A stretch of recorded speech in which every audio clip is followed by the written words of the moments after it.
संत साहित्याचे गाढे अभ्यासक आणि वारकरी संप्रदायातील ज्येष्ठ कीर्तनकार डॉक्टर किसन महाराज साखरे यांच्या पार्थिवावर अंत्यसंस्कार। आळंदीतील इंद्रायणी काठी साधक आश्रमात झाले अंत्यसंस्कार। ज्ञानोबा तुकोबांच्या नामस्मरणात हजारो वारकरी आणि भाविकांनी आळंदी शहरात प्रदक्षिणा मार्गक्रमण करीत दिला अखेरचा निरोप। म्हाळुंगे MIDCतील वराळे येथील कैलाश स्टील इंडस्ट्रीज कंपनीच्या आवारातील गोळीबार प्रकरणातील आरोपींचा शोध जारी। आरोपींच्या मागावरील 10 पथकांचा तपास सुरूच। गुन्ह्याचं कारण अस्पष्ट आणि आरोपींचा सुगावा नाही। आमदार बाबाजी काळे यांचे बंधू सुरेश रामचंद्र काळे यांची दुचाकी चोरट्यांनी लांबवली।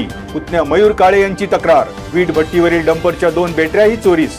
कामगार सूरज बर्डे आणि पप्पू वाघ यांच्यावर संशय। खेड पोलिसात गुन्हा दाखल। जानेवारी महिन्यातच चास कमान आणि भामा आसखेड धरणांची पाणी पातळी खालवली। गतवर्षीच्या तुलनेत भामा आसखेड धरणात कमी साठा। 1200 क्युसेक विसर्ग सुरू।